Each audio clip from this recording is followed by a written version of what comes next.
Doctor Iván Pedro Guevara Vázquez, bienvenido nuevamente a librosperuanos.com.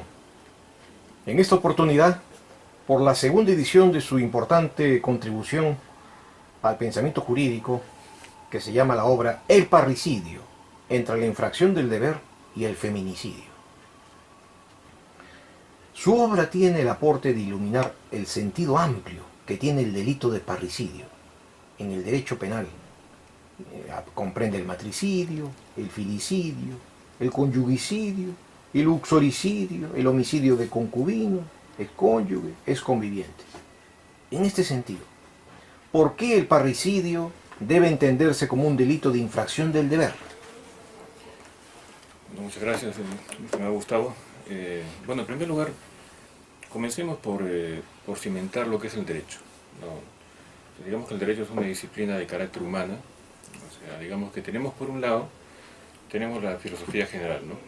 Y para entender el derecho, para comenzar, tenemos que verlo en un sentido eminentemente de disciplina que se extrae de la ciencia cultural, por decirlo así.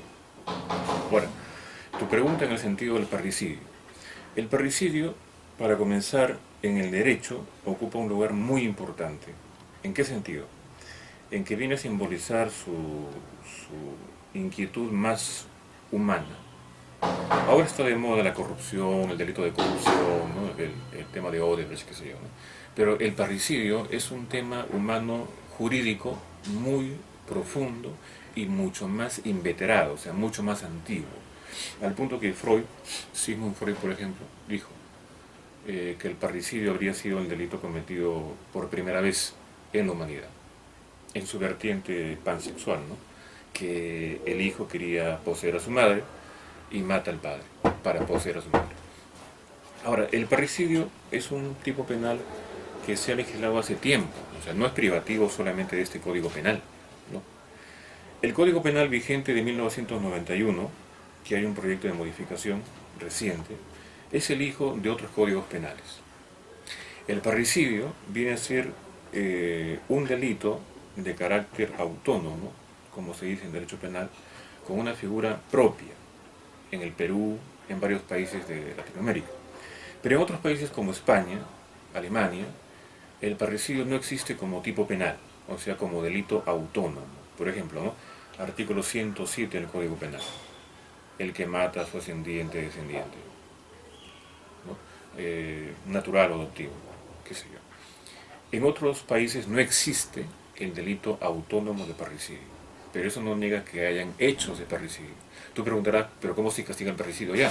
Se castiga mediante otros tipos penales, el homicidio, por ejemplo, ¿no? Con agravantes de parentesco.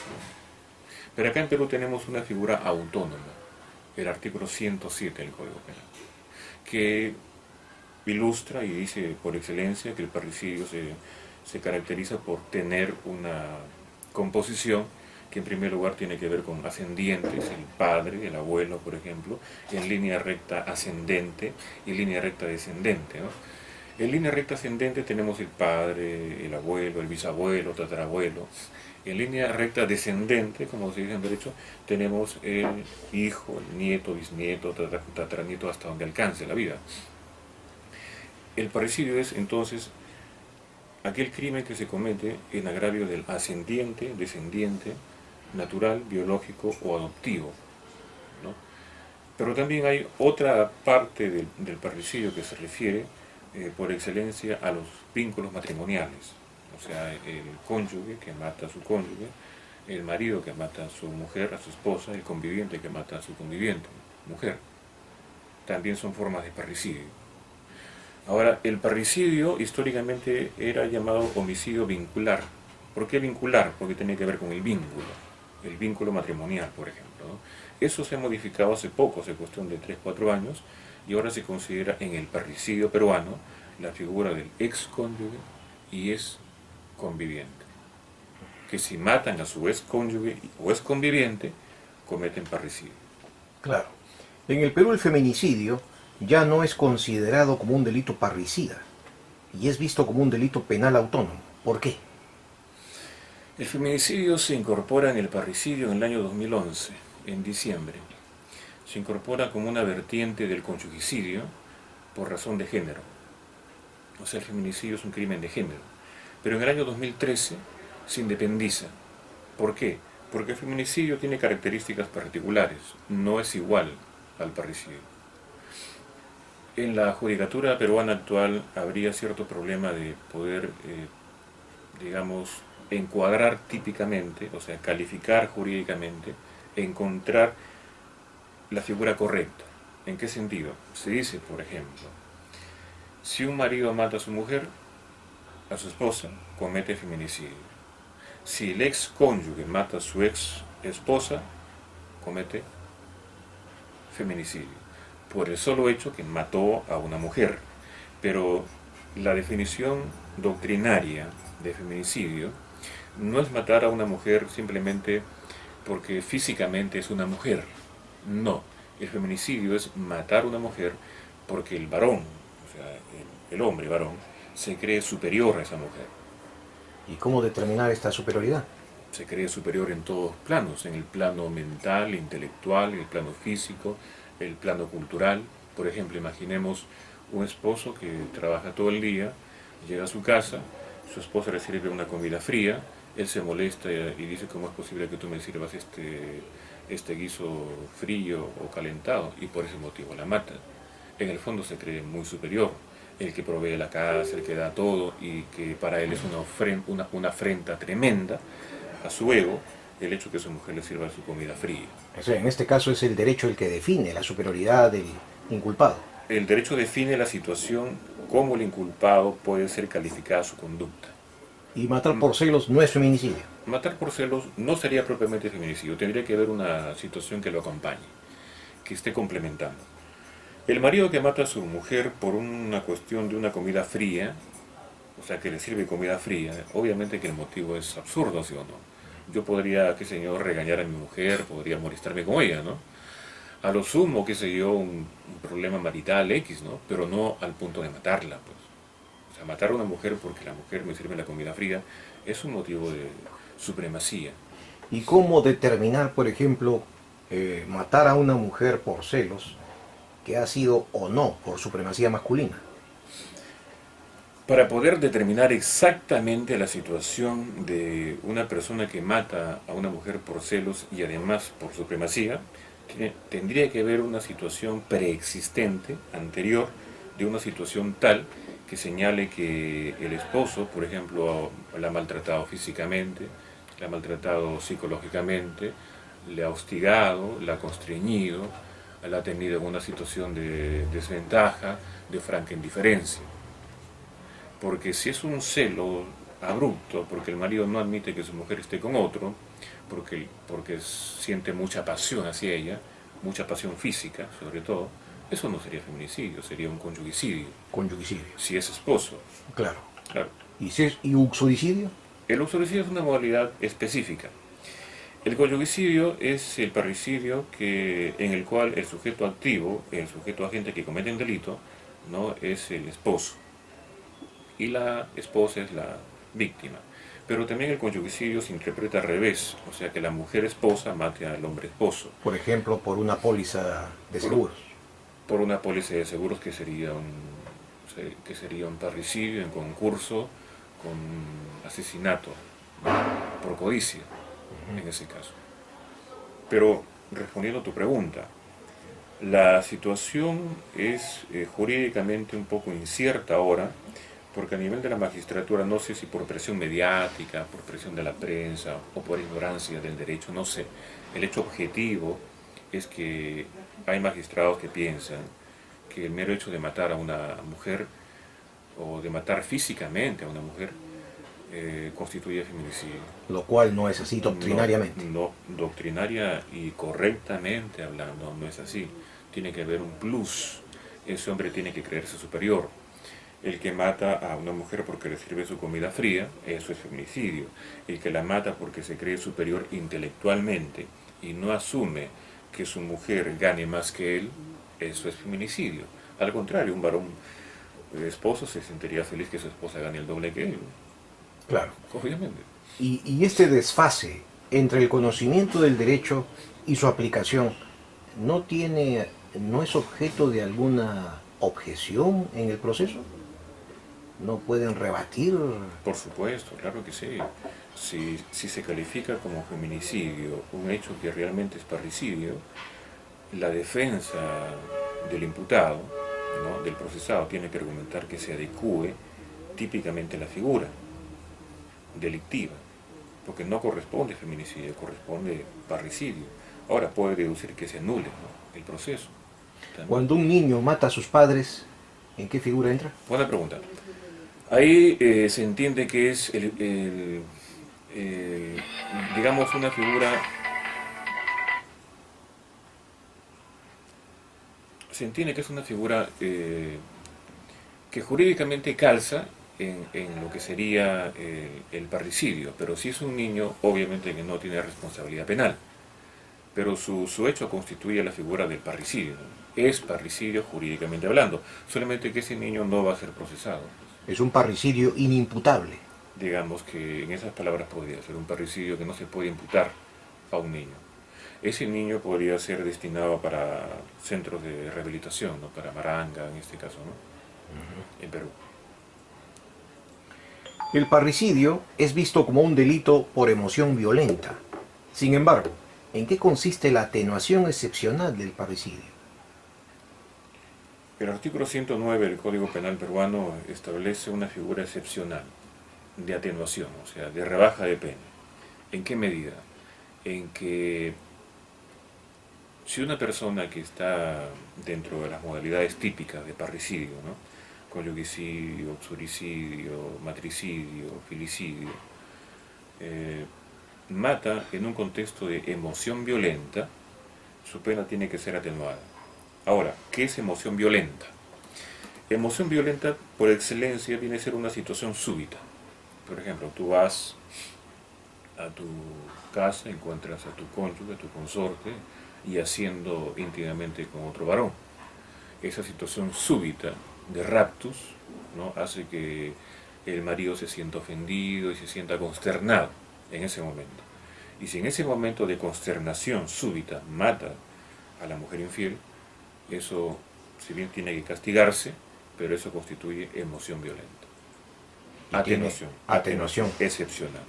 Ese ejemplo también se aplicaría, por ejemplo, a dos hermanos, uno de ellos teniendo relaciones con la madre y el otro lo sorprende y mata a la madre y mata al hermano. También por ese raptus de emoción violenta, porque ese hermano, digamos, que no admitiría, ¿no?, una imagen así, ¿no? Para él, obviamente, que la figura correcta sería que la madre sea una buena madre, una correcta madre, ¿no?, que no tenga sexo íntimo con su otro hijo, ¿no? Se podría aplicar, se debería aplicar la atenuación. ¿Por qué la inimputabilidad es problemática en el parricidio? Porque hay un principio criminológico subyacente.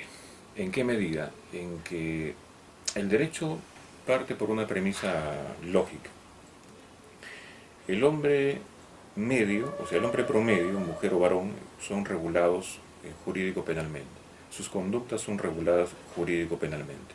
Es decir, no esperamos ni santos, ni malvados al 100%, ni ángeles, ni demonios, sino esperamos un ser humano promedio, con sus virtudes, sus defectos, sus buenos momentos, sus malos momentos, sus envidias, sus orgullos, qué sé yo. Es el hombre promedio.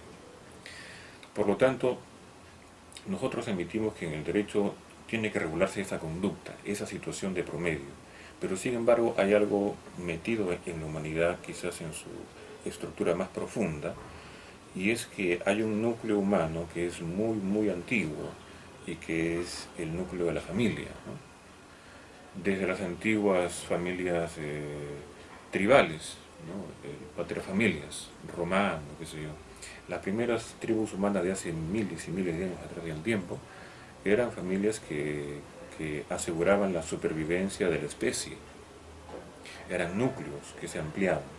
En ese sentido se estima que la familia tiene un sentido mítico muy profundo.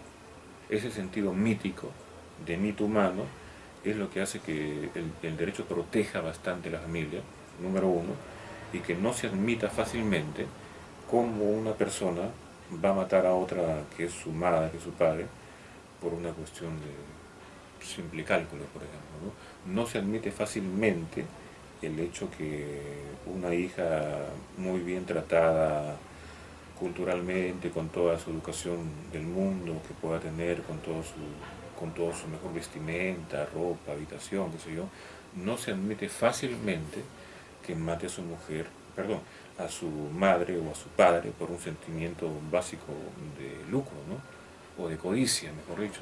No se admite fácilmente eso. Pero hay problemas de inimputabilidad en ese sentido, pero también hay una situación clara en el sentido que el hombre de medio ayuda para ver y para poder soportar un análisis y para poder entender, ¿no? En pocas palabras, lo que es una persona que tiene codicia en su corazón. Claro.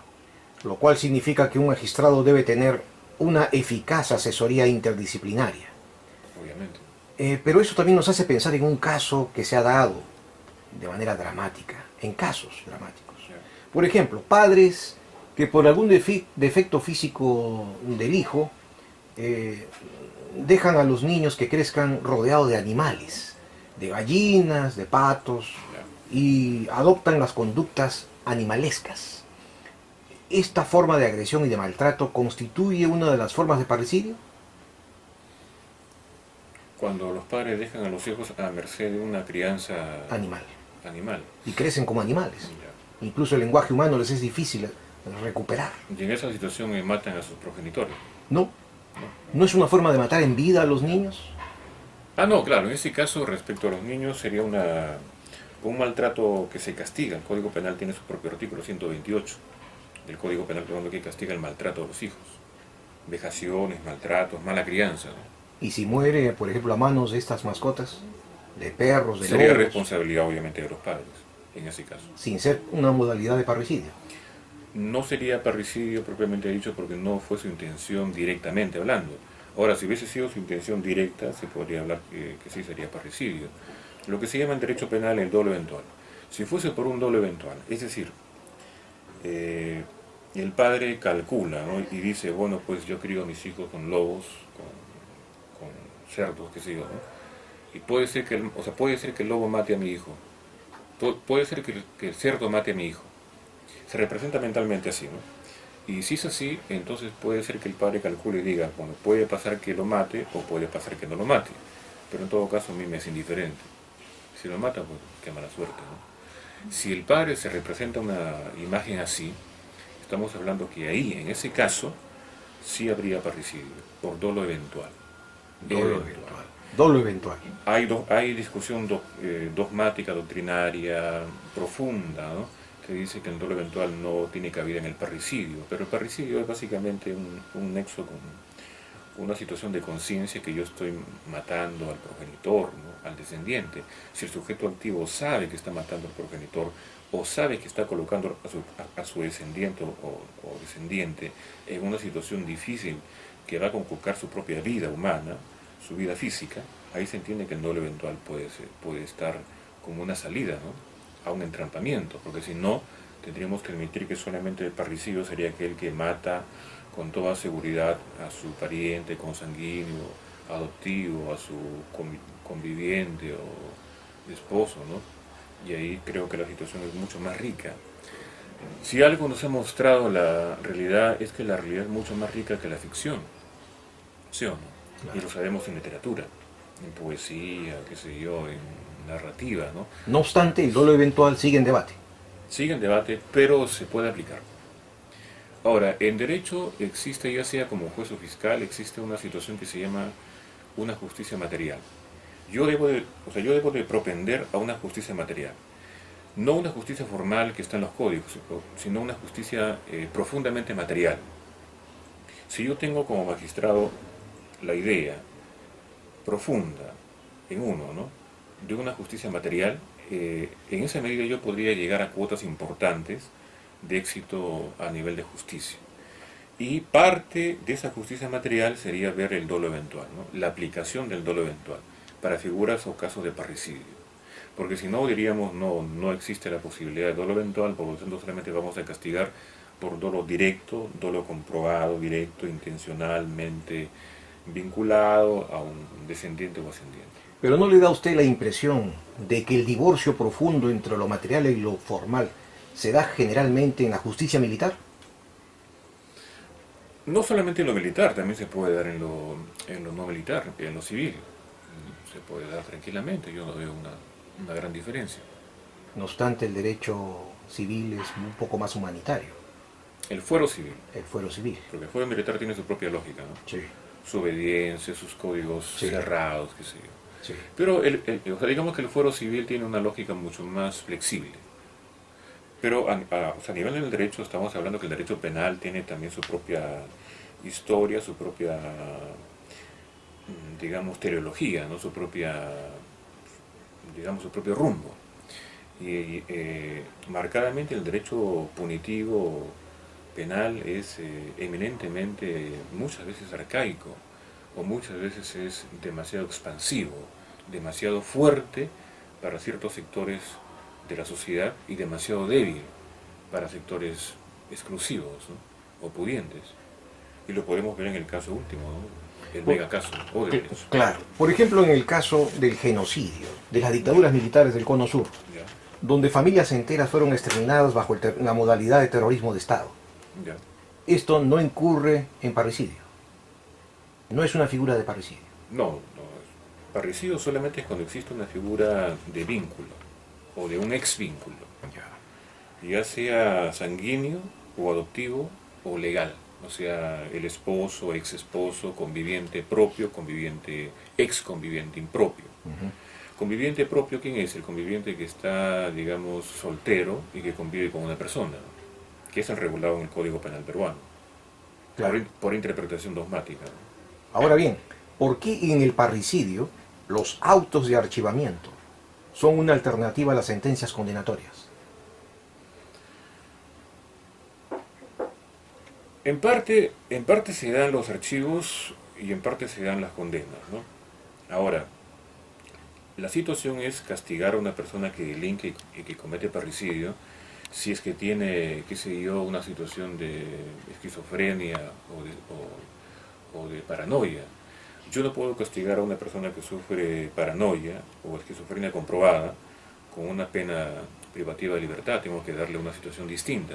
Puede ser una medida de seguridad que se interna, qué sé yo, en la Arco Herrera, ¿no? En Noguchi, o puede ser que se dé un archivo, si es que la justicia ha determinado fehacientemente que es inimputable, suelto en sociedad, no es problema para la sociedad.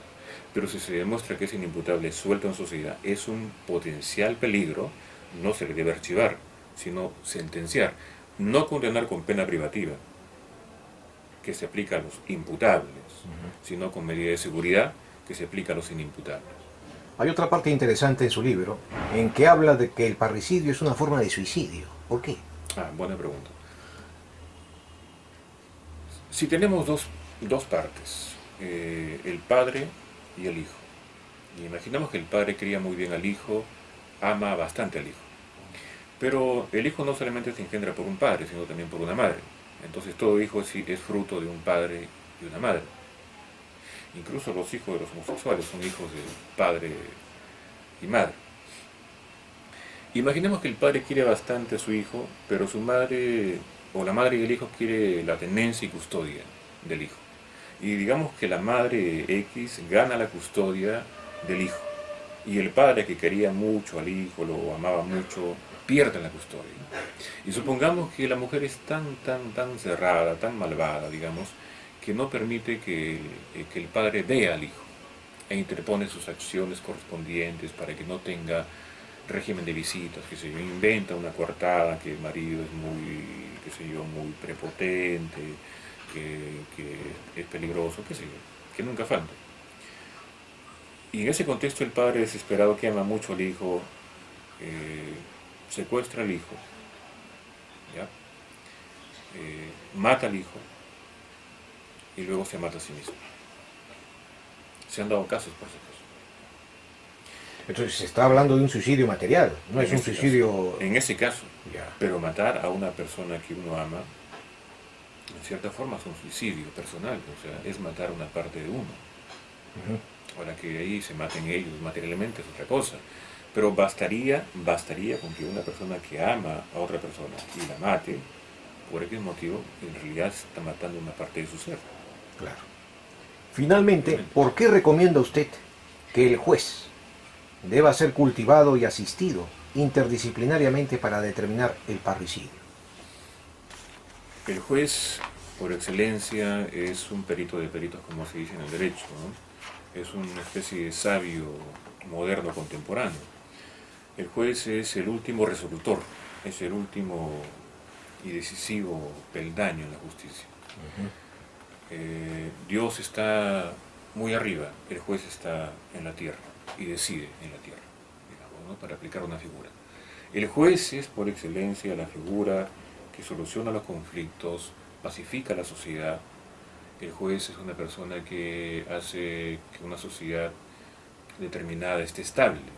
Y en esa medida, en el parricidio, que toca aspectos muy profundos de la humanidad, que toca aspectos muy delicados, que toca aspectos históricamente arraigados en la psiquis humana, en el alma colectiva de la humanidad, se entiende que eso exige en el magistrado, en el juez, en este caso, la posesión de conocimientos de carácter que van más allá del derecho. Esto es interdisciplinarios, filosofía, psicología, derecho, antropología. Doctor Iván Guevara Vázquez, muchísimas gracias por esta entrevista a librosperuanos.com. Al contrario, muchas gracias. Gracias.